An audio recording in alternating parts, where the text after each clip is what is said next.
Muy buenas noches con todos, les saluda Melchizedek Benjamín Zavala Pilco, director y conductor de este programa Casa Lectora, en marco del proyecto de responsabilidad social universitaria de la UNIA, y también con nuestros amigos, colegas de la Universidad Nacional de Ucayali, estudiantes también de esta universidad vecina a la UNIA.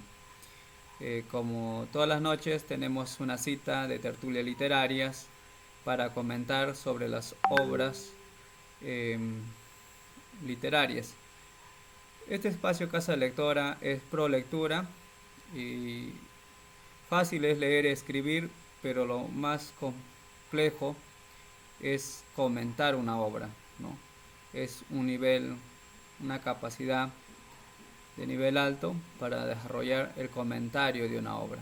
Cuando alguien te dice comenta una obra, no solamente hay que tener comprensión lectora, sino análisis de la reinterpretación de la obra literaria.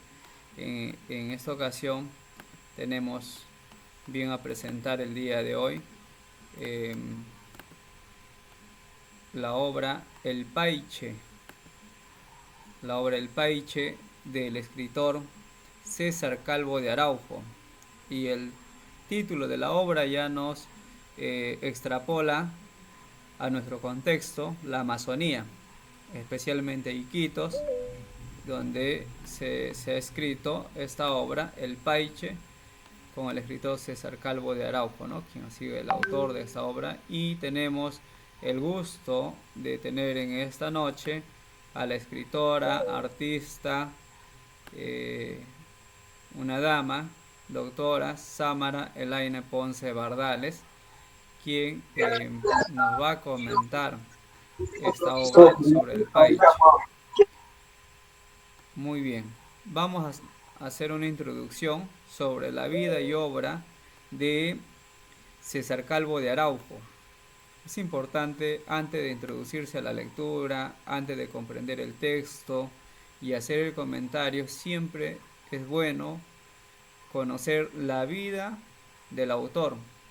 Conociendo la vida del autor, podemos comprender mejor su texto, porque él ha interpretado una realidad y lo ha escrito en esta novela El Paiche. Muy bien, vamos a presentar una introducción sobre la vida y obra de César Calvo de Araujo.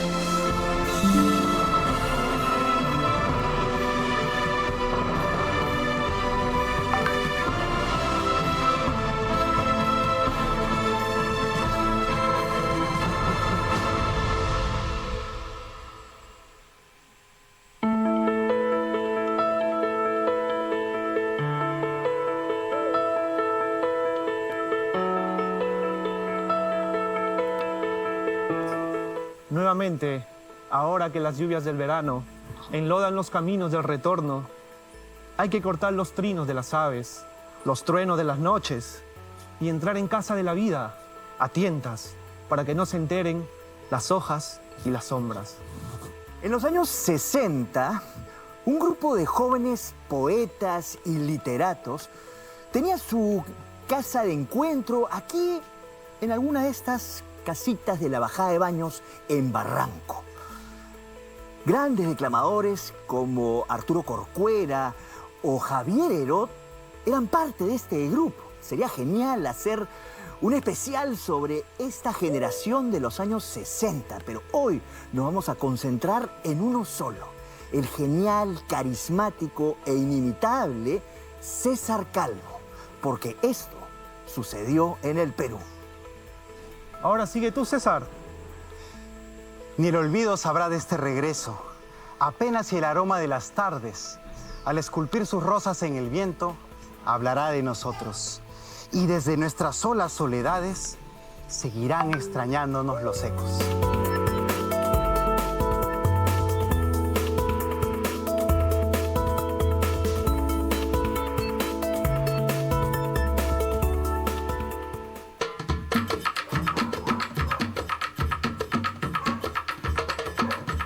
Bueno, Manongo, gracias por invitarme a tu casa. Creo que es un gesto que hubiese tenido César Calvo de siempre invitar Así es. a la gente, Sí. ¿no? Y en ese sentido, bueno, él era además multifacético, gestor cultural, poeta, músico, periodista. ¿Cómo llegaste a conocer a César? Yo acababa de terminar el colegio en España, en Madrid, y estaba en esas edades, tenía yo 17 años, que no sabes bien a qué te vas a dedicar. Sí. Y sin embargo tenía como esta intuición que lo mío era la música y la pintura. Yo estaba encerrado en mi cuarto escuchando la poesía de Guillén, un poeta cubano que recita como un solo de bongo. Mayombe, bombe, mayombe. Mayombe, bombe, mayombe. Sense, maya. Y eso, pac, pac, pac. La puerta, aparece mi papá con un hombre elegantísimo, vestido de blanco, emulando a Vallejo con un bastón, y me dice mi papá, te presento al poeta César Calvo. Yo me quedo así. Y se va, nos deja solos. Y César me dice, estás escuchando la percusión oral de mi amigo Guillén. ¿La puedes tocar? Y le digo, recién estoy empezando. César me dice, esta noche vas a tocar conmigo. Entonces de pronto hemos salido, yo he visto el escenario repleto, con una ovación, la gente de pie, aplaudiendo a Calvo, ¿no? Sin haber dicho una palabra. Yo me he sentado ahí y de pronto Calvo ha empezado así. Para desgracia de mi país, se encuentran presentes acá dos conspicuos representantes de la más abyecta de las oligarquías. Tienen que saber que el Perú es un país extraordinariamente rico desde mi punto de vista cultural, pero la ceguera de la oligarquía peruana hace que nos hagan creer que la cultura es europea. Y ustedes, europeos, no están a la altura ni de lo amazónico, ni de lo andino, ni de lo afroperuano, los tres ejes de la cultura peruana. Y de pronto veo un señor que se levanta en el escenario y le dice, poeta Calvo, yo pensaba que usted había comprendido que la poesía era un camino para unir el sentimiento humano, pero creo que usted cree o sigue creyendo que es un panfleto político. Y Calvo se voltea, me mira y me dice, tu viejo me fregó. Y empezó a recitar. ¿Quiénes eran esos conspicuos oligarcas? Mi viejo y Manuel Ulloa, que estaban ahí sentados los dos. Así como con el músico percusionista Manongo Mujica, existen cientos de personas que quedaron impactados cuando conocieron a César Calvo Soriano, intelectual y músico autodidacta, cuya biografía a veces está envuelta en cierto misterio. Por ejemplo, si bien se registra correctamente su nacimiento en 1940, algunos señalan que nació el 24 y otros el 25 o 26 de julio, aunque según su familia esta última fecha es la correcta. Además, muchas veces el poeta contó a sus amistades que nació en Iquitos. Sin embargo, César nació en Lima. Bueno, él admiraba mucho a mi padre y mi padre era una leyenda de la pintura ahí en Iquitos. Entonces él quería, por cariño a él, también hubiera querido ser de Iquitos. Y lo decía. Y creían muchos que era de Iquitos. Mi mamá se reía mucho de esto porque decía, oye, loco, tú naciste en Iquitos y yo no conozco. No sé cómo hiciste para nacer allí. Desde temprana edad, César mostró una inteligencia fuera de lo común. Por ejemplo, a los 4 años ya recitaba de memoria poemas de Vallejo, lo que auguraba una gran carrera para el futuro poeta. En el documental Responso para un abrazo de Nora de Izcue, doña Graciela comentó sobre la brillantez innata de su hijo. A los 4 años leía y escribía. ¿Qué cosa? ¿Qué más quieres? ¿Más genio quieres? No sabía hablar, pero sabía escribir y sabía leer, sí. de verdad.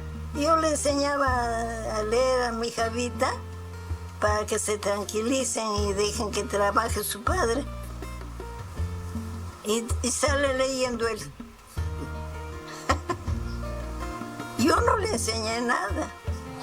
Salió leyendo él. Apéate, me decía cuando le decía, a ver, ¿dónde dice tal palabra? Apéate.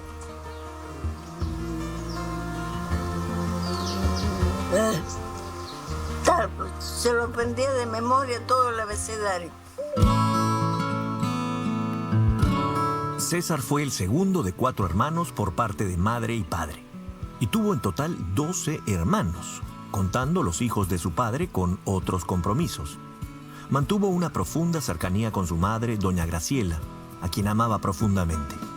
En tanto, con su padre, César Calvo Araujo, conocido como el pintor de la selva, más bien tuvo una relación estrecha solo en la infancia, la cual se fue desgastando con el tiempo. Hablemos un poquito, seguiremos hablando también sobre su música, etcétera, su relación con estas culturas. Hablemos de su familia un poco. Quería poner de relieve que él tiene un alejamiento con su padre, ¿no? Sí. Porque su padre, bueno, él al final de su vida termina como pareciéndose un poco a su padre, es verdad, también, es verdad. ¿No?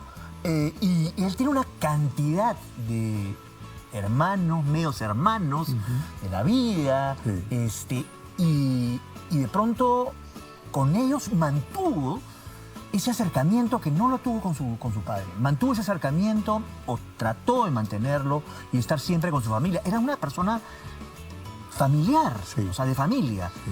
¿Tú conociste a su familia? Conocí a su madre, conocí a sus hermanos, a Ángel, a varios de ellos. Y en la época que él vivía en Chaclacayo, en Los Cóndores, yo lo visitaba a menudo. Uno de sus hermanos con el que más intimó, tenía mayores confidencias, era su hermano Guillermo. Sí.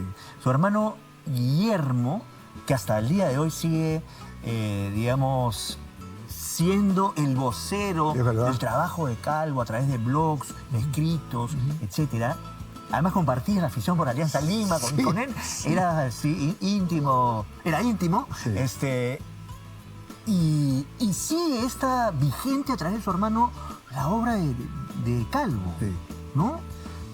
Muy importante lo que está haciendo Guillermo, que mira, esto se remonta hasta la madre, porque una de las cosas que más Calvo le transmitía a sus amigos era que su madre se había empeñado para comprar un libro de Vallejo para regalárselo en su santo. Eso para Calvo, ese gesto de la madre de empeñar sus ahorros para comprarle un libro de la poesía de Vallejo, ese gesto para él era como...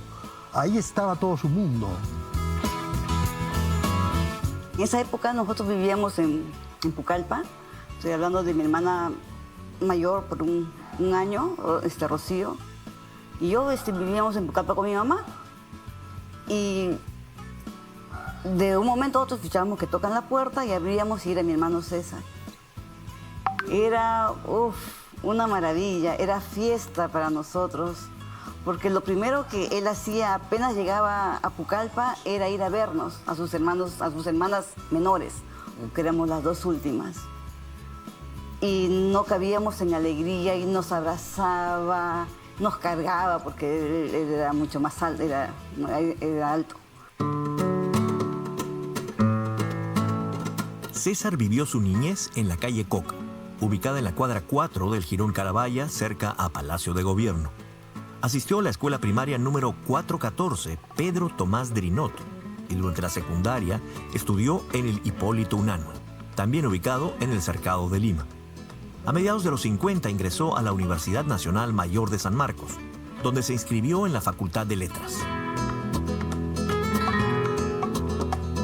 Fue en la universidad donde se consolidó uno de los aspectos más característicos de su vida, su pensamiento político. De hecho, años más tarde, revelaría que estuvo afiliado al Frente de Estudiantes Revolucionarios, el FER. Es conocido que casi desde su nacimiento, César se vio influenciado por las ideas izquierdistas. Incluso su segundo nombre, Vyacheslav, fue elegido en honor al ex ministro de Exteriores de la Unión Soviética, Vyacheslav Molotov. Bueno, mi padre era definitivamente socialista o comunista. Inclusive hay fotos donde él tiene un abriguito con la hoz y el martillo que le hizo mi mamá en ese abrigo. Pero mi mamá era aprista y murió aprista.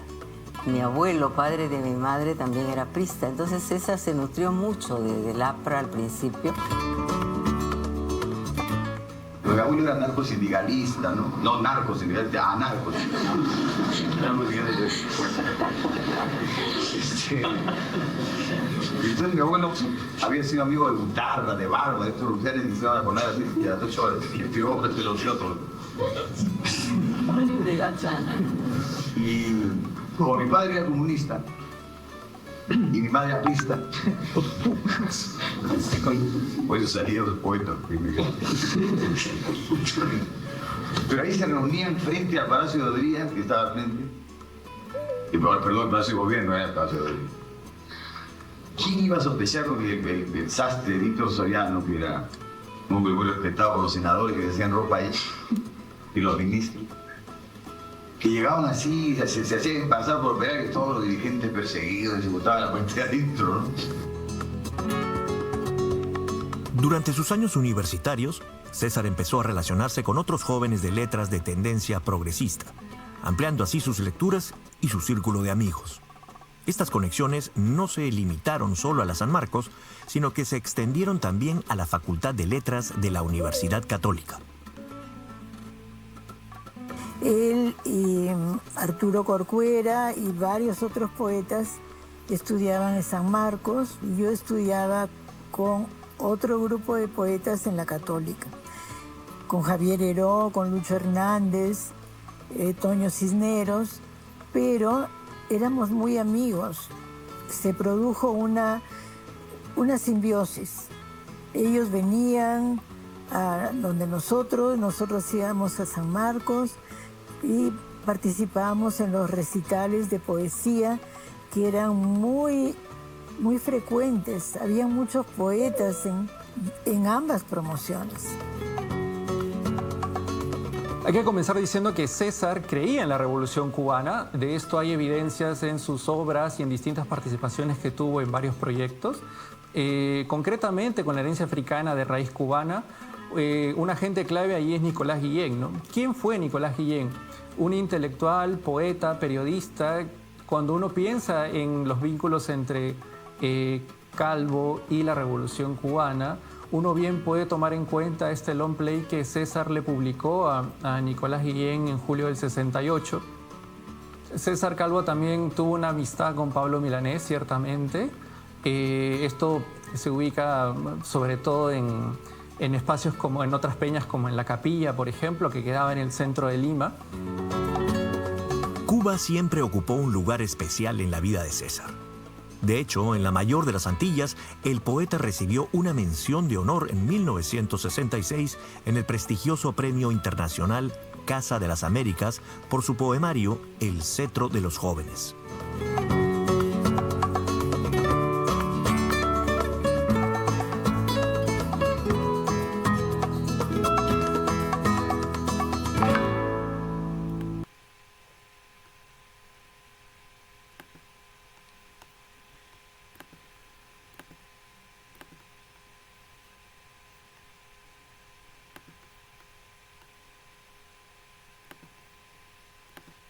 Muy bien, de esta manera hemos presentado la introducción sobre la vida y obra de César Calvo, ¿no? Ya hemos visto César Calvo, el padre de César Calvo es amazónico y el hijo César Calvo nace en Lima, pero siente cariño por Iquitos, por la Amazonía, ¿no? Siempre se ha sentido referenciado por la familia en Iquitos. Ambos, el padre era artista, él también en letras, y ha estado en Pucallpa también. Hemos podido escuchar los testimonios de la familia que han pasado por Iquitos gran parte de su vida. Y bueno, nos ha heredado una novela, El Paiche, el cual vamos a dar la cordial bienvenida a Samara Elaine Ponce Bardales. Ella es doctora en educación, ciencia de la educación, es docente nombrada en nuestra Universidad Nacional Intercultural de la Amazonía, tiene varias carreras en el arte, el ESAFAN, y también actualmente compañera de trabajo también. Muy bien, bienvenido Samara, un gusto tenerte en Casa Lectora, un espacio para comentar sobre las obras literarias, en este caso el Paiche. Muy buenas noches, un saludo artístico a toda la sala. Sean ustedes bienvenidos a este espacio donde se comparte pues cultura, donde se comparte un encuentro, un diálogo hacia lo que es la literatura. Vamos a iniciar conociendo un poco a este gran artista que nos ha dejado un gran legado en los cimientos, en los primeros hitos, en lo que es la Amazonía. ¿Se puede visualizar? ¿Me confirman? Sí, correcto. Continúa. Muy bien.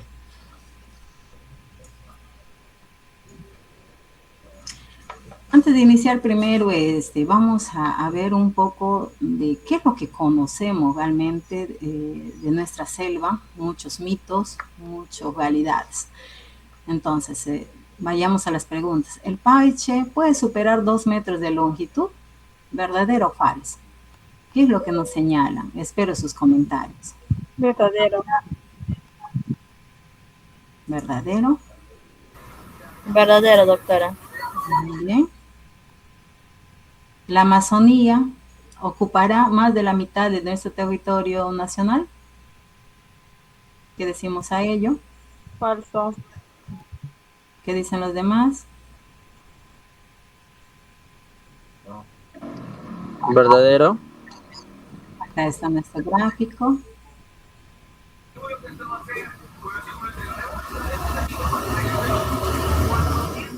Está dividida más. Está dividida, ¿no? Casi un total, pero no es la mitad. César Calvo de Araujo fue únicamente un escritor.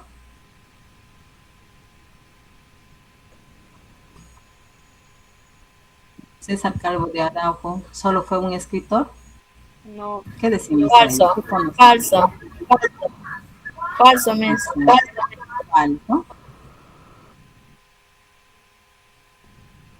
Las novelas amazónicas suelen reflejar la relación entre el ser humano y la naturaleza. ¿Qué dice la audiencia?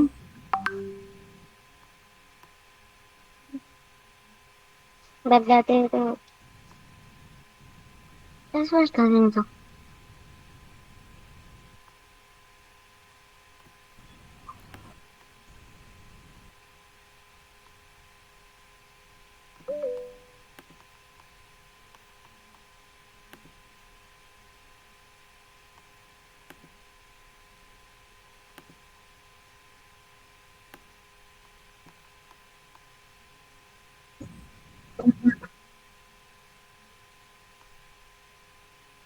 Verdadero, miss.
Prende su micrófono, doctora Samara.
Uy, creo que se había ido el audio. Sí, ya ingresaste. Oh, sí, se había Está ido. bien. Las Continúa. disculpas del caso. Ya, yo decía, estaba hablando ahorita, qué raro que la audiencia no está dinámica, la sesión de la unidad son súper dinámicos. Entonces, ¿cuál de estos temas cree que encontraremos en la novela El Paiche? Dígalo abiertamente, ¿no? ¿Qué es lo que considera usted intuitivamente o si lo ha leído? La explotación espacial, la vida urbana moderna, la relación entre el hombre, la naturaleza y la sociedad amazónica. ¿Qué letra? A ver, un participante. No puedo leer porque estoy compartiendo. Si pueden activar su audio y señalarme. Solo digan la letra porque no puedo ver lo que está escrito. ¿Qué consideran? ¿La B, la A, la C, la D? ¿Qué dicen? Maestra, no se observa el PPT de la pregunta. Disculpa que le interrumpa. No se observa. Disculpe. Sí, maestra, no se observa. A ver, vamos de nuevo. Me gusta, ¿qué hace? Me gusta. Ya, ahora. ¿Ahora se observa? Sí, sí, ahora sí. Se ve. ¿Cuál de estos temas creemos que encontramos en la novela El Paiche? La C, maestra. La C, relación entre el hombre, naturaleza y la sociedad. Muy bien. Entonces, empecemos. César Calvo de Araujo es pues uno de los pioneros en la pintura amazónica. En sí, él fue un artista muy reconocido porque él mismo dijo, yo soy la selva misma.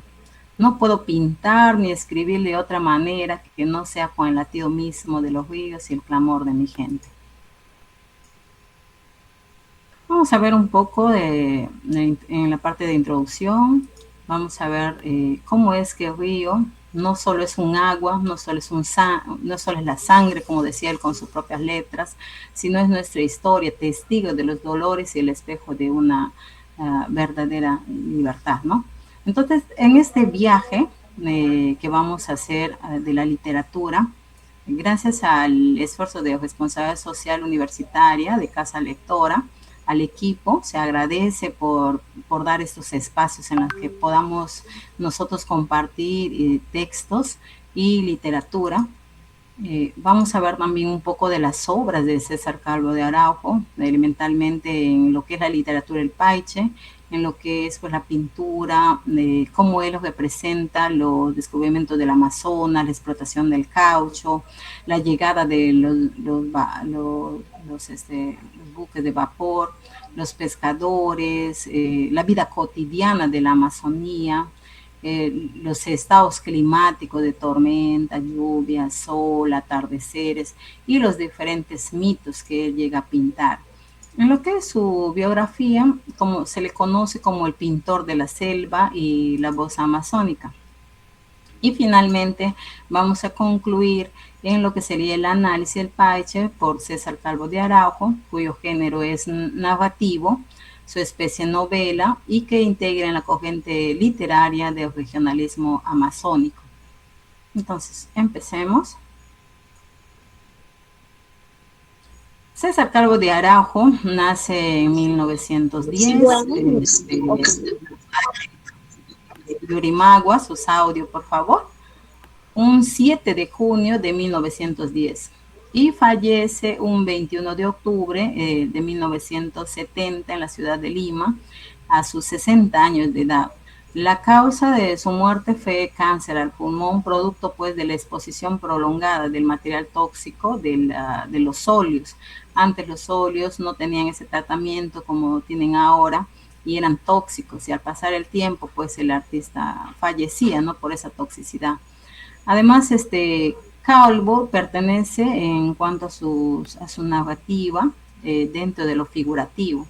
El libro que se llama a conocer y que le duró escribir más de 20 años es El Paiche, descrito como una novela socialista mezclada entre el español y nuestra jerga, nuestro dialecto amazónico. El estilo que él tiene para esa época fue innovador tanto en la pintura, porque él va desarrollándose a la dualidad, a la par, no deja de lado la pintura, ni tampoco deja de escribir, que es una de sus pasiones, sino que a la par va desarrollando. En lo que es la pintura, él lo que hace es usar la espátula, ¿no? Antes, para el tiempo en que él estaba, se usaban mucho los pinceles, pero él hace uso de la espátula, poniendo materia, poniendo el dedo mismo, utilizando los colores fuertes, que antes solo eran colores débiles. Entonces, él va reflejando todo lo cotidiano que va viendo en nuestra Amazonía. Cuentan allí que él se sentaba a las riberas desde la amanecida hasta el atardecer y le gustaba viajar.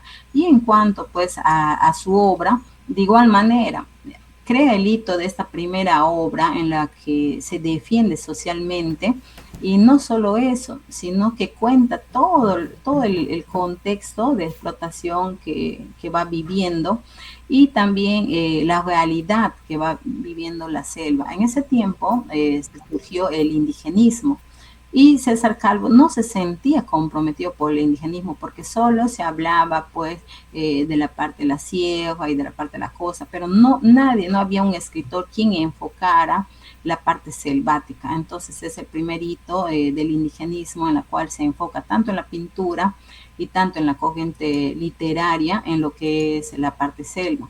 Y no solo lo deja allí en cuadros pequeños, en la cual él hizo sus exposiciones a nivel internacional, sino que va dejando murales, él mismo va tocando puertas, incluso pintando gratis murales en la ciudad de Lima, en otros países, para que conozcan nuestra amada Amazonía. A diferencia de esa época, él no busca, pues, que le acepten, ¿no? Criticaban mucho, como todo en la época, a veces cuando es nuevo, ¿no? Él no le interesaba la influencia que podía haber de otros sitios. Él lo que le interesaba es poder plasmar lo que sentía en la realidad amazónica. Esa inspiración lo deja tanto en sus cuadros y tanto en sus murales, y los extensos viajes que él va realizando. Él cuenta, pues, que su padre iba por las riberas, iba vendiendo diferentes artículos. Eso fue su primer contacto y la vivencia donde él va plasmando.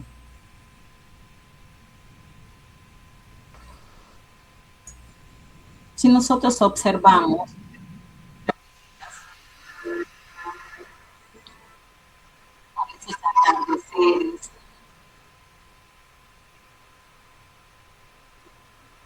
y no ha viajado,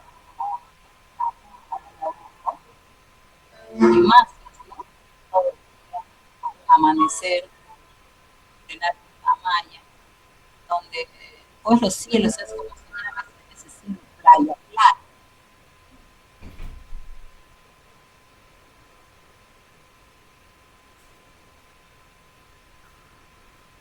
Vamos a ver a través de los ojos de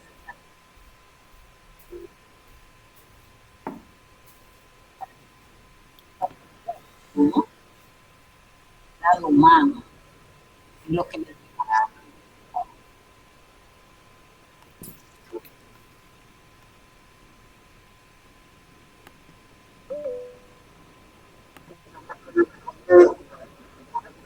¿Se escucha? No, maestra. Envíe No se el link, escucha. Samara. Yo lo proyecto. ¿No se escucha? ¿De dónde activo el audio, me dices? ¿No se escucha? ¿No se logra escuchar? No se escucha nada. Ya. Envíeme Entonces, son comentarios que van haciendo de César Calvo de Araujo en función, ¿no?, a lo que la vivencia que él va teniendo, y el producto de ello, las pinturas que va generando, ¿no? Incluso ahí cuentan, por ejemplo, cómo es que él ve la realidad, y él dice, no, voy a hacer un poblado, y esto es una anécdota, ¿no? Donde le dice, todos los que he viajado, todos los pueblos ribereños, todos tienen nombre de santo. No, yo no le voy a poner nombre de santo, yo le voy a poner Shapchico. Y lo que hizo fue tener un territorio vasto en lo que es el Alto Tamaya, donde las islas son flotantes, y allí él comienza a practicar lo que es el comunismo. Todas las exposiciones, toda la plata que él iba ganando, él traía y les iba dando a cada pueblo, a cada ribera, ¿no? Y en el video nos va contando esas anécdotas de Calvo de Araujo. En su obra, el Paiche, que es una de sus obras importantes, también ha tenido relatos pequeños, pasajes cortos, pero en esta se dice que es una de las más importantes. ¿Por qué? Porque le toma más de 20 años escribir, y este escrito pues contiene 288 páginas. El único escrito que tiene y que nos comparte Petro Perú, que se dio a través de auspicios. Por eso que dice que es su única obra más resaltante, que también ha tenido aparte lo que son obras pequeñas. Y en cuanto a esta obra, vamos a ver pues un poco de los personajes, quienes integran esta obra. Bueno, en los personajes de esta obra vamos a tener a un viajero, y este viajero va a ir transcurriendo, relatando en primera persona los acontecimientos que va viviendo en la Amazonía, su experiencia de la realidad amazónica, y en cuyo mensaje va a invitar al lector a reflexionar sobre la importancia de conocer pues la realidad, ¿no? Antes de emitir un juicio. A veces nosotros, cuando vamos a un centro poblado, un caserío, emitimos un juicio cuando una persona pues tiene una costumbre, pero acá en esta obra él va contando, y eso nos lleva a la reflexión, por qué es importante nosotros poder respetar la costumbre. Cuando acá en el personaje de Manuca se llega a echar piripiri en la cabeza, y luego va y dice, no, va a fallecer. Y el otro dice, pero ¿por qué ella dice que va a fallecer, no? Y luego al tiempo, por casualidad o coincidencia, pues fallece. Entonces esto muestra la costumbre que tiene en cada sitio, hacia aspectos de que se dan en coincidencia, o a aspectos también que se puedan dar en una realidad, ¿no? También vamos a tener al personaje de Juan. Juan pues va a ser el compañero del viaje de este viajante, en la cual Juan es el conocedor de todo lo que es la vida ribereña, de la pesca, ¿no? De la vivencia de la selva, su guía, se puede decir, su protector. Y este personaje pues nos ayuda también a representar la solidaridad, ¿no? El valor del conocimiento adquirido, porque quien en algún momento no ha viajado y desconoce, y cuando uno pregunta pues al compañero de viaje, nunca te responde de mala manera, ¿no? Si no, uno pregunta, en este poblado vamos a quedar, no, todavía nos falta 2 poblados, pero llegando de acá a 1 hora, ahí vamos a bajar y vamos a comer, ¿no? Entonces es ese viajero que se ve reflejado en una realidad. Ahora, el personaje de Taricurimac es el hombre que conoce tanto los ríos y la costumbre, que su experiencia le va a permitir pues organizar grupos, liderar grupos sociales, donde nos lleva la enseñanza. Lo que nos quiere transmitir el escritor es que la sabiduría ancestral realmente uno tiene que respetar, ¿no? Por ejemplo, en los caseríos a veces donde no hay pues la medicina mismo, pero te dicen, te ha picado la raya, ya, échale gasolina. Y la verdad, cuánto te calma, ¿no? Ahora, el personaje Don Roca Tulumba es el patrón, quien está vinculado pues a todas las actividades extractivas. Él va a ejercer autoridad sobre los trabajadores y va a simbolizar el poder económico. Y no es una realidad alejada lo que se vive, ¿no? Como cuando uno se va a los caseríos, hay otros que tienen comercio grande, y ellos son los que quieren a veces la mejor carne, los mejores productos, pero con un bajo precio. Entonces se sigue dando aún incluso esta realidad. Por eso es que el autor representa acá esos aspectos negativos de abuso, ¿no? Que se dan ante económicos y muchas veces ante la explotación también, porque a veces puede ser un jornal de todo un día en una chacra, él dice, ya, como ve la necesidad, te voy a pagar solo 20 soles, y así lo hace, ¿no? Ahora, el personaje de Pihuicho es la mujer que trabaja en torno al patrón, y ella es la que va participando en la vida cotidiana de todo el campamento. Entonces ahí se va a ver reflejado la condición social de las mujeres en lo que es la zona ribereña, ¿no? Donde es más marcado el machismo. Pero también acá César Calvo evidencia la parte positiva, ¿no? Esa fortaleza de esa mujer, esa capacidad de enfrentarse a veces ante las duras situaciones o desigualdad social que se encuentra en los riberas. Ahora, en el personaje de Manuca, vamos a ver ahí una mujer muy joven, en la cual ella va a participar en todo lo que son las labores domésticas y va a acompañar a los viajeros durante todo su recorrido. Ella va a explicar, pues, cómo la importancia del cuidado mutuo en las comunidades, ¿no? Se ve muy marcado, donde come uno, comemos todos, ¿no?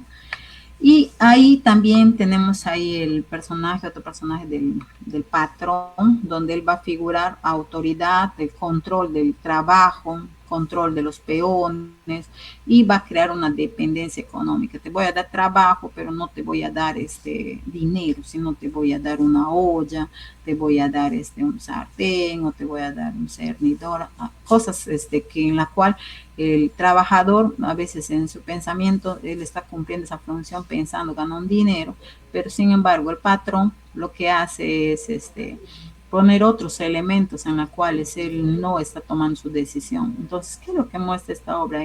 También está haciendo una denuncia hacia la injusticia social, la relación laboral basada en el abuso y la desigualdad, porque un contrato entrado que le va a pagar, pero que al final no le llega a pagar, sino que le da otros elementos.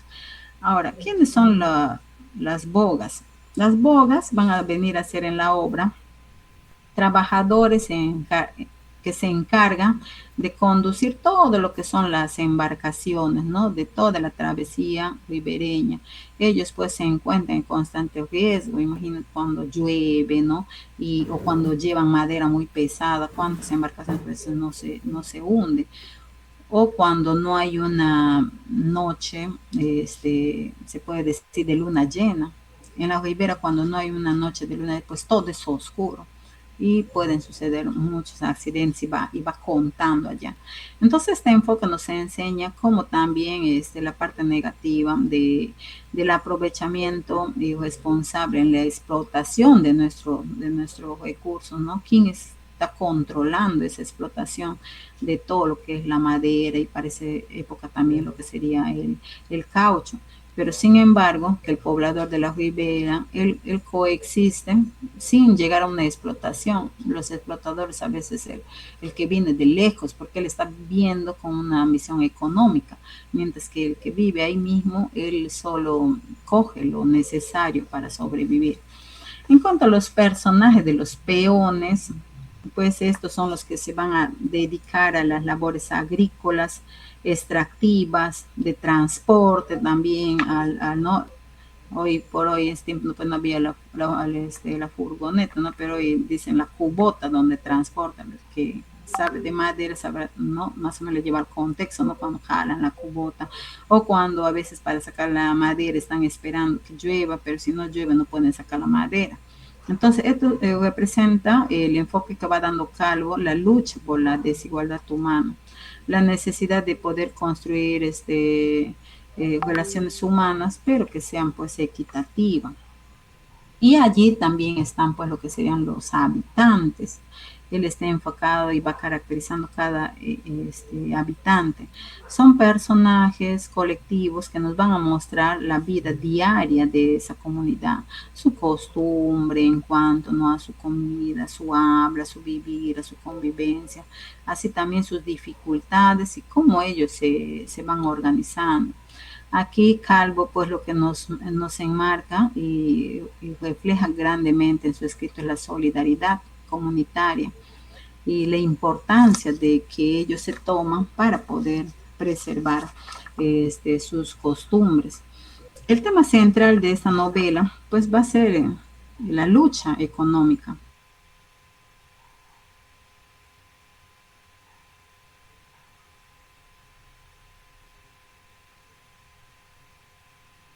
Por la comunidad basado en la solidaridad, el trabajo colectivo, pero que nos cuestiona pues a llevarnos cómo es que la riqueza amazónica pueda mantenerse hacia un bienestar, tanto para en el aspecto económico como tanto en el aspecto de explotación, que se llegue a una igualdad sin ir de extremo a extremo.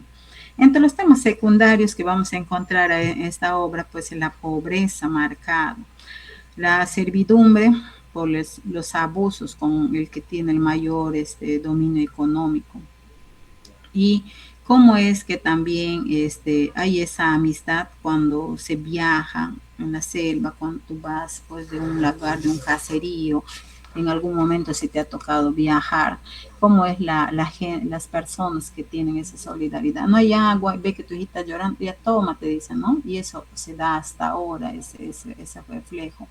También presenta en sus escritos los peligros que hay pues en el río, en el bosque, en las quebradas, en las cachoeiras, en las tipiscas, todo lo que es el afluente fluvial, la conducta que va teniendo cada personaje y la sabiduría que ellos van teniendo. Ahí el narrador, el protagonista, es decir, el viajero, va como dando su testimonio, ¿no? De todo lo que va aconteciendo en primera persona. Y lo que le genera al lector es que le acompaña, no es como un invitar, ven, te invito a viajar conmigo. Y en este recorrido va haciendo la descripción pausada, una sensación de la sensación visual, del sonido auditivo, también de la parte corporal cuando te habla del calor, y era un inmenso calor, dice, ¿no? O cuando te habla de la lluvia, cuando te habla de la oscuridad en la selva y cuando suenan por los grillos, la chicharra. Y cuando estás en una zona alejada, el sonido de los animales te va narrando y tú sin estar en la selva, pues te sientes ahí en el mismo corazón de la selva. Entonces, esta perspectiva lo que construye es un escenario en la cual la selva no solo es exótico, ¿no? Sino que la selva también tiene sus complejidades y es necesario respetar el conocimiento de los habitantes. A veces al creer uno, cuando va a la chacra, uno a veces puede creer que uno tiene superioridad, pero estando allí en la propia selva, uno dice no es nada, siente hasta que ellos son más que uno en nivel de conocimiento al afrontar cada peligro. Por eso es que el personaje Juan, al hacerse compañero de este narrador del viajero, realmente toma un papel importante. ¿Por qué? Porque él, sin tener una brújula, sin tener un termómetro climático, él le va a decir, ¿no? Oh, lloverá, le dice a Carlos. Carlos dice, pero ¿cómo va a llover, no? Y va narrando. Pero él, Juan, pues era un experto en ver cómo va sucediendo esos cambios de clima, en el momento adecuado para pescar, cuando hace su empate y en el mismo libro nos narra, ¿no? Dice, vamos a hacer nuestro empate. Si quieres tal pescado, tiene que ser este empate. Y él decía, pero ¿cómo, no? Y va narrando qué es lo necesario para cada pescado, incluso el tipo de anzuelo que tiene que tener para cada pescado. Ahí el personaje Tarico Arímac también da la encarnación de sabiduría. ¿Por qué? Porque cuando alguien se enferma físicamente, decía, ¿no? Que el mejor, la mejor medicina, todos acudían a él para saber cómo se iba a curar, iba describiendo, ¿no? Para cada enfermedad, cómo es que él tenía ese conocimiento, quizás transmitido por sus ancestros o la misma experiencia que el hombre, pues, de la selva va teniendo. También hay el personaje, Roca Tulumba, el patrón, va a marcar esa figura donde todo patrón nunca es pues sumiso, ¿no? Todo patrón es soberbio, todo patrón va a ejercer autoritarismo. Su comportamiento siempre es marcar una jerarquía, como quien decir yo soy más, ¿no? Estos son más, disponer de los recursos, las embarcaciones. Entonces ahí nos va marcando la otra realidad también. Y en el personaje de Pihuicho y Manuca, ahí a vuelta lo que la obra nos va a enfocar es como las mujeres dentro de un orden social se vinculan al trabajo doméstico. En la zona de la ribera nosotros vemos mucho eso en cuanto al marcado. Hay una parte, el apartado, cuando habla, ¿no? Y dice, ¿y vas a atender tu mosquitero? Dice, no, que lo haga, dice Manuca. O sea, todos los trabajos se puede decir, ¿no? En cuanto a lo que es lavar la ropa, a veces el propio mosquitero, tener en cuenta el mosquitero, siempre se le está dando a la mujer y va narrando. Y allí también, en el aspecto narrativo, también nos va contando específicamente parte por parte sobre el campamento, las chacras, los caseríos de nuestra Amazonía. Ahora, en cuanto al río, él toma el río no solo como un escenario en el cual se navega, ¿no? O es una necesidad principal de economía, sino también que es un ser vivo, como el propio bosque, como las personas de la zona rural o de la zona ribereña van mirando a la propia naturaleza como vida. Entonces es la primera literatura que nos lleva a lo que es el respeto de la naturaleza, nos va contando de la biodiversidad, cosa que en las otras novelas no se había encontrado. Y que en esta novela vamos a encontrar también el regionalismo marcado como lo que nosotros tenemos, ¿no? Que quizás para ese tiempo pues era una burla, pero él no, él lo toma con un valor y lo plasma en esta obra, El Paiche. También una de estas particularidades es el testimonio cultural que nos va dando en cuanto a sus construcciones, ¿no? Como es del propio castellano, va teniendo una particularidad fonética, una particularidad léxica y muchos términos también que se marcan con el quechua, ¿no? Pues que tenemos un quechua selvático y lo va describiendo en lo que es su obra, va contando con ese léxico. En el plano estilístico vamos a ver cómo esta novela utiliza descripciones detalladas, pero también en partes va a utilizar metáforas y comparaciones. Cómo es que la naturaleza se humaniza, el río se vuelve una persona, ¿no? Las plantas, los árboles van a poseer una vida propia en esta relación estrecha con la vida del hombre ribereño. También nosotros vamos a ver en esta lectura, El Paiche, cómo es que se cuestiona que nuestra fuente de recursos naturales son una fuente que en algún momento se va a agotar y por eso es necesario tomar conciencia en la extracción en ese tiempo, en lo que sería el caucho, la madera, los peces y otros productos. Esta narración de Paiche también nos llama a la transformación de partir del reconocimiento de los propios habitantes que tienen hacia la propia naturaleza, hacia la propia, hacia los propios seres ahí, que nosotros quizás lo podemos ver como un ser aislado, pero que en realidad son parte del entorno, pero que ese entorno cobran vida. Algo importante también que en esta obra, él lo que hace es una crítica, porque antes de él se había sacado una novela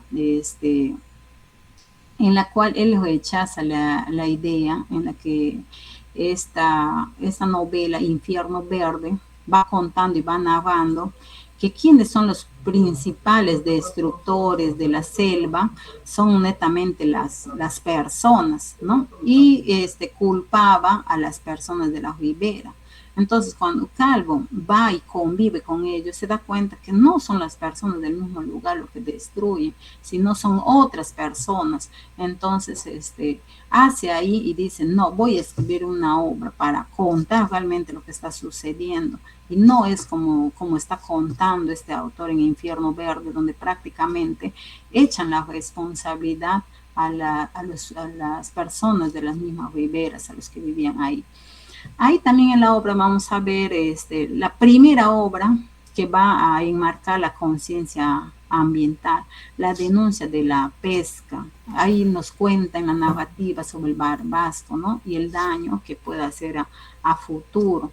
Y que él acá también en su escrito mientras vas viajando con él, te va haciendo ver, ¿no? La facilidad sí que alcanzas en tener la pesca, pero cuando ya las demás personas se enferman, nos hace ver, ¿no? Aparte que estás destruyendo, aparte también que tú mismo estás enfermándote. También él propone acá la granja colectiva, ¿no? De autogestión, cómo es que se puede gestionar, ¿no? Y van narrando cómo es que ellos se organizan para aspectos de siembra, para aspectos de crianza, de cuidado. El valor de Paiche también es un símbolo en la cual pues muestra la fragilidad que tiene, ¿no? Si nosotros no cuidamos nuestros recursos, a la larga, ¿qué podemos dejar para las futuras generaciones? Por eso es que esta obra va a tener 3 aspectos marcados: denuncia social, la narrativa en contra de lo que se estaba haciendo en ese momento con la narrativa El Infierno Verde, y él con esta obra lo que trata es de reivindicar realmente que el poblador, ¿no? Autóctono de esa zona realmente no está destruyendo, sino que son personas que vienen, poderes extraños, económicos, que vienen y que son ellos los que en primer orden destruyen. Ahora, en su visión socioecológica, él propone esa convivencia de equilibrio, y no solo lo propone en su obra, sino como les contaba anteriormente, él en el Alto Tamaya, por el Chauya, compra unas tierras, y en esas tierras él crea el primer centro poblado que se llamaría pues Xapxico, ¿no? Y allí él hace su modelo social de conservación. Entonces, en conclusión, vamos a decir pues que el legado que nos trae esta obra del Paiche como identidad es un legado en la cual nos reivindica a nosotros, ¿no? Los selváticos, ya que en ese tiempo no había un escrito, no había una pintura, a pesar que se estaba en una corriente indigenista. Y esta voz no solo quedó en Loreto, sino que Calvo fue reconocido internacionalmente y era muy, visitaba constantemente. Y él siempre volvía, no simplemente se quedó allí, sino volvía a ver de qué forma seguir contribuyendo y de seguir como artista poniendo su lado humano, porque el artista a través de una obra también él puede hacer una denuncia social, puede llamar a la concientización. Ya el 21 de octubre, con sus 60 años, muere pues César Calvo de Araujo, después de haber viajado mucho por diferentes cacerías. Todos los videos que nos hablan en función a él o que lo conocieron, dice que le gustaba estar en la orilla, ¿no? Iba desde temprano y solo estaba pintando, y cuando ya no estaba pintando, él estaba escribiendo. Entonces, ese legado que nos deja.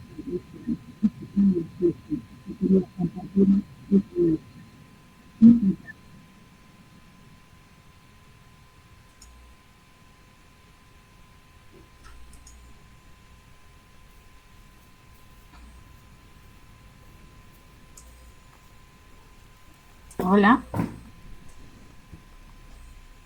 Sí, muy bien. Samara, gracias.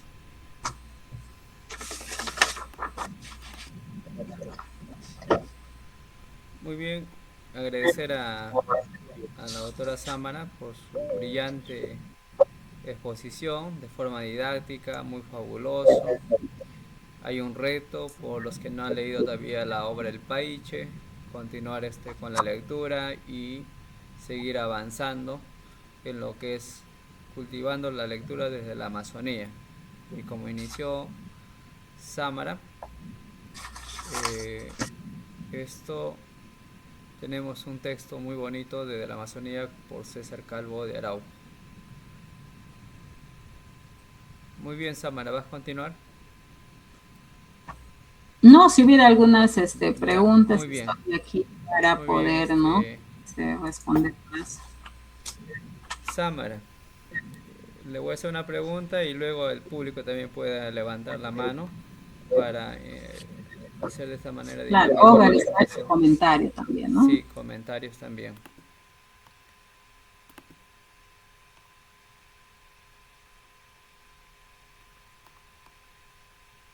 Muy bien, aquí está la obra El Paiche. ¿Consideras que esta obra ha cumplido su propósito con el contexto amazónico desde la interpretación de César Calvo de Araujo? Porque los escritores lo que hacemos es interpretar una realidad y a partir de esa interpretación lo escribimos, y escribió la novela El Paiche. Y bueno, nosotros estamos haciendo una reinterpretación, comentando. ¿Considera, Samara, que la novela El Paiche ha cumplido con su propósito para el contexto amazónico, contexto nacional? ¿O todavía falta algo para continuar fortaleciendo la Amazonía? Bueno, considero que esta obra aportó bastante, pues les digo que es un hito, que se dio un precedente, que se dio en la literatura. Lo que es César Calvo fue un apasionado artista en todas sus cualidades, porque no solo escribió también, sino que compuso canciones. Y cuando uno lee la obra y uno ha viajado, por ejemplo, yo estuve trabajando en el Alto Tamaya, en Vinuncuro, Manuel Orneta Lao, y es como que estaría acompañándome a esa vivencia cuando me habla, pues, ¿no? De que en las noches esa luna llena nos ilumina, de que en la selva también cuando está en su silencio se escucha esos sonidos, y el que ha viajado a la ribera es como que te encuentras en esa vez, como que tú estás viviendo, y el que no ha viajado le invita, ¿no?, a sentir realmente cómo es que fluye uno en el río, cómo es que en un transporte fluvial va yendo la brisa, el sonido del motor, el sonido del peque-peque. O sea, te va contando y sí, realmente llega a esa descripción sensible y humana que tuvo Calvo y que nos comparte, y que nosotros en algún momento tomamos esa posta del viajero y vamos con él recorriendo y conociendo, si no conoce la selva, y si conoce es como que uno vuelve a recordar esos momentos que ha tenido o que ha vivido. Y lo más hermoso, que él no solo ha dejado el registro, sino que ha dejado la cantidad de pinturas, porque él pintaba desde que amanecía hasta que anochecía, dice, ¿no? Entonces, va acompañado con eso. Si uno quiere también comprender la obra visualmente, lo hace a través de su pintura. Entonces, esa dualidad de mezcla entre lo que veo y lo que voy leyendo, es algo único que se dio en César Calvo. Y no solo eso, sino que dijo, quiero realmente que la música amazónica también, ese tiempo se estaba dando de fuego lo que es la marinera. Y entonces crea ahí el grupo, había un grupo que lo que era fomentar el costumbrismo. Y de allí, de esa época, salen lo que son los valses, pero con contenido de la selva, y mucho de eso tenemos hasta hoy. Por ejemplo, la contamanina, ¿no? Mi cantar es así, para ti mujer, es un vals, y tenemos otros valses también. Entonces, la obra, realmente el Paiche, trasciende y nos conlleva. Y es muy interesante cuando empiezas a leerle, no quieres despegarte de sus 220 y tantas páginas que tiene. Muy bien, Samara, brillante. Los que hemos recorrido la ribera de Ucayali, en este caso el Paiche nos habla de las riberas de Iquitos, ¿no? Del Amazonas, y sabemos pues los cantos de los pájaros, las aves, las luciérnagas, el ayaimama, cuántos misterios encubre un río. Siempre he dicho yo, una cosa es vivir en selva baja y otra vivir en selva alta, ¿no? Selva alta, por ejemplo, donde estamos viendo Puerto Inca, Tingo María, y otra cosa es la selva baja, como el Ucayali, nuestro mismo río, selva baja, y Iquitos aún más. Muy bien, tenemos en esta noche levantando la manito al escritor, periodista Walter Pérez Mesa. Buenas noches, bienvenido, doctor Walter Pérez Mesa.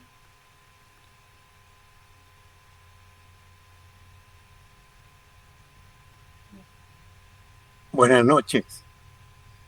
¿Me escucha? Sí, sí, la escuchamos, adelante. Muchas gracias. Quiero felicitar a los organizadores de estas jornadas porque están poniendo en vigencia autores y textos importantes para la formación de la identidad amazónica y peruana. Yo solo quería hacer algunos aportes. La novela no se titula El Paiche, sino simplemente Paiche. Esta novela fue escrita en los años 40 por Calvo de Araujo como una reacción, bien lo ha dicho Samara, frente al concepto que querían imponer autores, sobre todo extranjeros, de que la Amazonía era un infierno. Entonces, Calvo de Araujo buscó que contraponer esa visión desastrosa, terrible, que no era nueva, porque eso viene desde la época en que ingresaron los misioneros y los soldados a la Amazonía peruana, ¿no? O a la Amazonía que había quedado de la época del incanato. Entonces la escribió en los años 40, pero recién pudo publicarla en los años 60, y ni siquiera en Lima o en la Amazonía, sino la publicó en una editorial arequipeña. ¿Por qué? Porque en Lima y en otros lugares no podían entender que hubiera un castellano amazónico, un lenguaje propio de la Amazonía, que había combinado una serie de vocablos originarios, entre ellos el quechua, el tupí guaraní, que es el cocama cocamilla, el pano, que es el chipigo, etcétera, una serie de idiomas amazónicos. Pero en Arequipa él encontró la posibilidad de publicar su libro Paiche. Esta novela es quizás una de las novelas más importantes que se han escrito en la Amazonía peruana en el siglo pasado. Eso porque es una novela que narra cómo se vive efectivamente entre los bosques y cómo entre los bosques también hay gente que se rebela contra el abuso, porque no olvidemos que la novela comienza cuando tratan de imponerles a un grupo de agricultores campesinos un costo mayor por el uso de la tierra. Entonces, liderados por Sojo, ellos deciden retirarse, pero antes de retirarse hacen algo que parece impensable, ¿no?, en esa época, pero ya se había dado en otras partes del mundo. Ellos queman todas las plantaciones y dicen, bueno, ya nos vamos, pues, pero no va a disfrutar de la riqueza que nosotros hemos producido en el bosque. Entonces ahí comienza un tema ya importantísimo, la producción hecha por los agricultores, que es la base del desarrollo de la Amazonía, pero que hasta ahora no se entiende, porque la Amazonía tradicional tiene sus propias técnicas de producción que no son entendidas y han sido invisibilizadas o destruidas. Por eso es que Calvo de Araujo sienta ese precedente como un elemento importante para el desarrollo amazónico. Pero luego es una novela poderosa de aventura, porque este grupo humano comienza a buscar un lugar donde forjar una comunidad para crear un asentamiento ideal. Tampoco es nuevo, porque no olvidemos que los Ashaninka, por ejemplo, tienen el Camet Saquipatsi, que es la tierra ideal donde ellos deben reposar. Que los Shipibo-Conibo tienen el Cumancaya, que es la tierra donde no ingresan personas extrañas. Estoy hablando de la tradición que ellos manejan, ¿no? Y que, bueno, ha sido recogida por una serie de estudiosos y antropólogos. Entonces, tengo la impresión de que César Calvo de Araujo, que conocía todos estos elementos, comienza a dar vida en la novela a la búsqueda del lugar ideal donde establecer una comunidad en cuyo interior se desarrolle sobre todo un elemento que es fundamental para sobrevivir en el bosque, la solidaridad. Los seres humanos no podríamos vivir al interior del bosque si no hubiera solidaridad de otros seres humanos e incluso de la propia naturaleza para poder salir adelante frente a todos los problemas y dificultades que se enfrentan al interior del bosque. Y finalmente, quisiera decir que el castellano amazónico que utiliza Calvo de Araujo forma la identidad de la Amazonía en esa época. Una identidad que se ha ido perdiendo y se va perdiendo rápidamente en Ucayali, quizá por el multilingüismo que hay y por el ingreso de personas que hablan el castellano de manera cotidiana. Lo que no ocurre, por ejemplo, en otros lugares como San Martín, donde todavía se conserva con mucha fuerza el castellano amazónico, sobre todo quechuizado.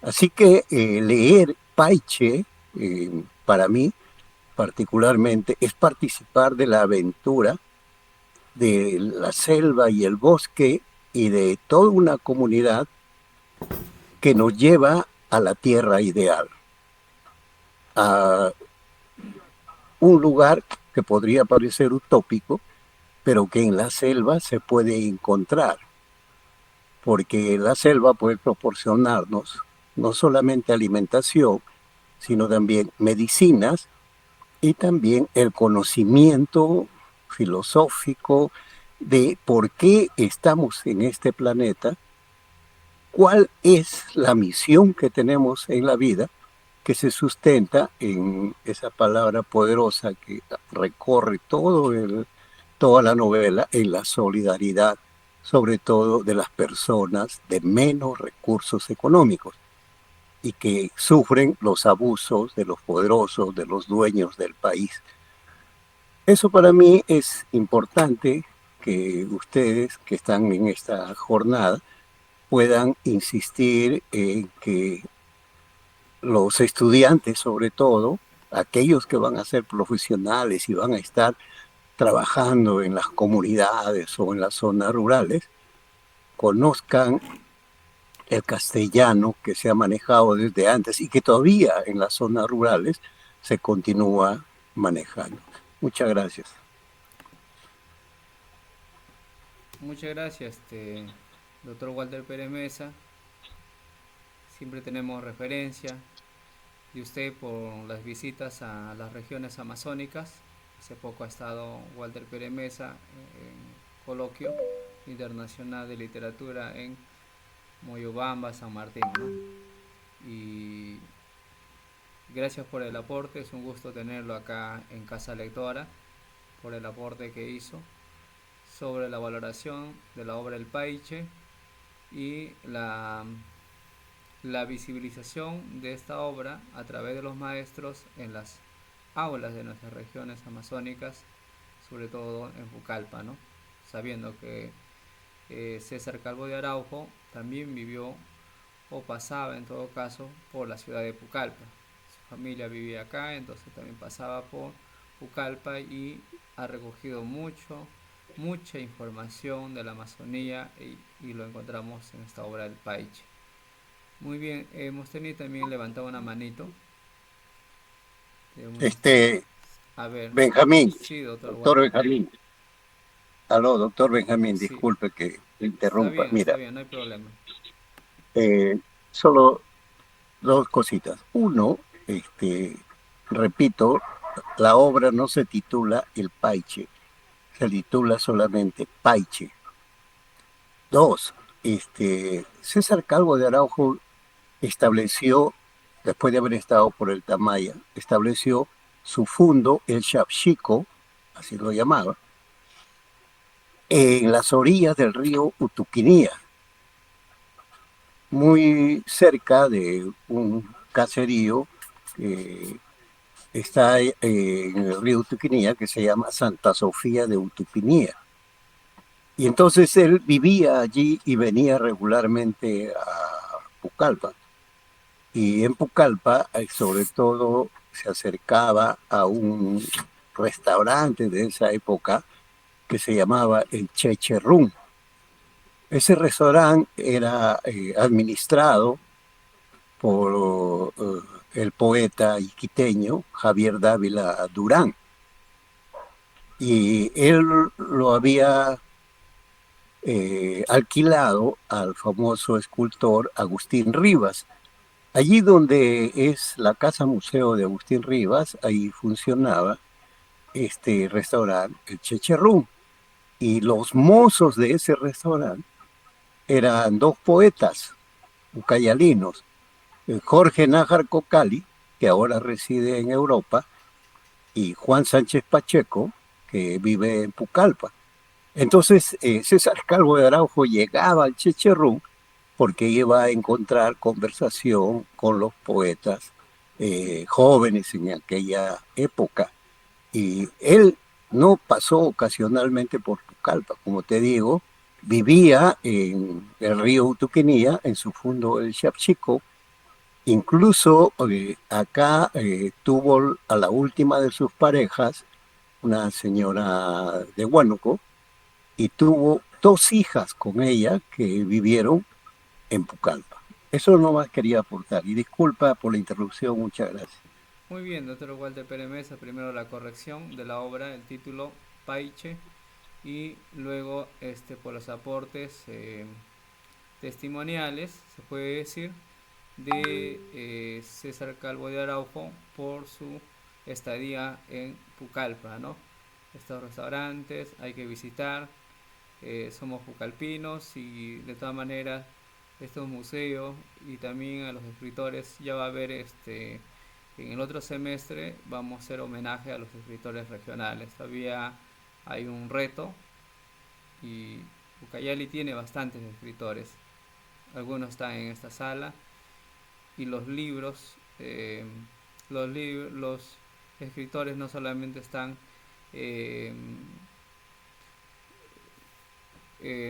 no solamente han fallecido, sino también hay escritores de carne y hueso, ¿no? Así como Walter Pérez Mesa, Samara Elaine y otros más que dentro, como he mencionado ya, como Pacheco, Walter Pérez Mesa. Muy bien por su aporte. Esto está quedando grabado. Es muy importante registrar, por eso este espacio Casa Lectora tiene un doble propósito, ¿no? No solamente el comentario de la obra, sino que esto se va a extender a las generaciones. Muy bien, no habiendo otra participación, vamos a invitar a Samara Elaine para que su palabra de despedida, su intervención, y habremos cerrado este espacio por el día de hoy. Realmente agradecer ahora pues, ¿no? En este magno evento donde permite pues que nuestros estudiantes puedan, nuestros estudiantes, me parece de alguien. A ver, me parece, escuchando un sonido. ¿Se escucha un sonido, ¿verdad? Ah, ya. Quiero agradecer este espacio en el cual hemos podido visibilizar la sensibilidad pues, que tiene un artista, ¿no? En cualquier ámbito, sea musical, artístico y literario. El que más que nosotros poder decir que ha sido, como dicen muchos críticos, más artista que escritor, eso simplemente, como dice el arte, si algo expresa una sensibilidad humana es lo importante. Entonces les invito a los jóvenes a poder plasmar sus vivencias, ¿no? Cuando van en sus propias comunidades, en su propio día a día, porque finalmente la sistematización de esa vivencia es lo que trasciende y es lo que pues Calvo nos ha dejado, ¿no? Esa vivencia vivida por la pasión grande que tenía de la literatura y como artista, no solo que nos ha dejado, como decía, la letra, sino los cuadros, fueron los primeros cuadros realmente muy reconocidos y que tuvo gran exposiciones pictóricas a nivel internacional y no solo se quedó allí, sino que vino. Entonces eso nos deja una reflexión, ¿no? El que nosotros podamos trascender como personas, pero nunca dejemos de lado nuestro origen, nunca dejemos de lado esa hebra humana, pues ante una sociedad tan materialista como es hoy por hoy. Muchas gracias, Benjamín. Muchas gracias al público. Un gusto también haber tenido Samara. Una gran artista para Ucayali, una gran profesional, amante del arte, amante de la escritura, de las letras. Igualmente a los colegas que nos acompañan día a día, a los estudiantes universitarios, tanto de la UNIA, de la UNU, y también al escritor y periodista Walter Pérez Mesa por su asertiva participación. Ustedes enriquecen este programa Casa Lectora, que es un espacio pro lectura y, como hemos dicho en el inicio, leer y escribir es fácil, pero interpretar, comentar la obra se requiere de una capacidad superior y eso es lo que vienen haciendo los escritores, colegas, participantes en estas tertulias literarias pro lectura y continuaremos la semana siguiente. Muchas gracias a todos, saludos, cuídense, bonito fin de semana. También quería decirles que voy a enviar el enlace, donde en ese enlace ahí mismo, es un enlace abierto donde te trae a los diferentes videos, los comentarios, el texto mismo de la obra. Está una recopilación de todo, ¿no? Simplemente que los videos no hemos podido ver por el audio que se escucha, pero son videos cortos que nos hablan de Calvo y nos ayudan a entender su obra como ser humano y como artista. Muy bien Samara, bonito material, seguro que los estudiantes van a profundizar y sobre todo hay que llevar a las aulas. Acá estamos con un gran estudiante de primaria de ambas universidades y esto por capítulo la obra, de repente avanzar desde las aulas en primaria. Esto es identidad cultural también. Muchas gracias, estaremos compartiendo el material.